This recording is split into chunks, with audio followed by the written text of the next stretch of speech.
आप सबको मेरी राम राम।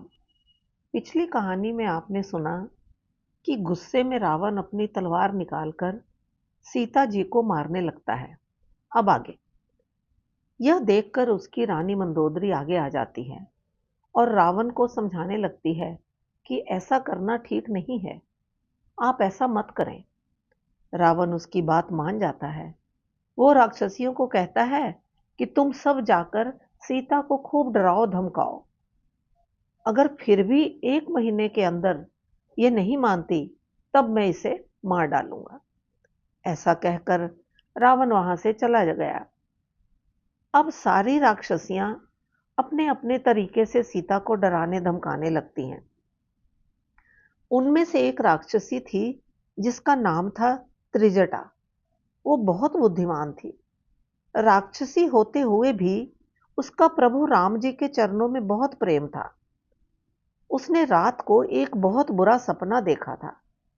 उसने सपने में देखा कि एक बंदर आया है और उसने सारी लंका जला डाली है।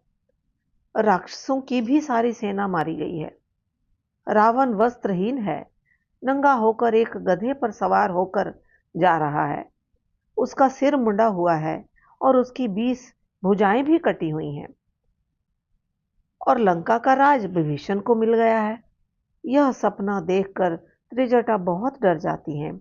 उसने सब राक्षसियों को बुलाया और अपना सपना सुनाया और कहने लगी, मैं पक्का कहती हूं कि कुछ दिनों के बाद यह सपना जरूर सच होगा। यह सुनकर सब राक्षसियां सीता जी के चरणों में गिर गईं और क्षमा मांगने लगीं। सीता जी सोचती हैं कि 1 महीना बीत जाने पर रावण मुझे मार डालेगा।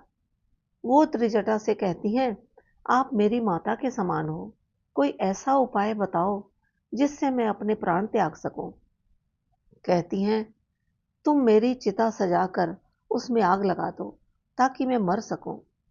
सीता कहती हैं, मुझे राम से वियोग अब सहा नहीं जाता। त्रिजटा उसे समझाती हैं और कहती हैं, इस समय आग कहाँ मिलेगी। सीता जी को समझा बुझाकर त्रिजटा अपने घर चली गई।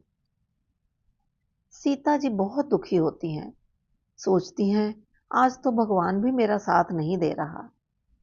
उधर पत्तों में छुपे हनुमान जी सीता माता की ऐसी हालत देखकर बहुत दुखी होते हैं। फिर वो राम जी की दी हुई अंगूठी सीता जी के पास नीचे फेंक देते हैं। सीता जी ने देखा कि कुछ नीचे गिरा है। वो खुश हो जाती हैं कि अशोक वृक्ष ने मेरा शोक दूर करने के लिए आग का अंगारा दिया है।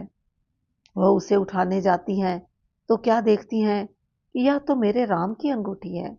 सोचने लगती हैं, राक्षस की नगरी में इसे कौन लेकर आया है। आगे की कहानी अगली बार। तब तक मेरी राम राम।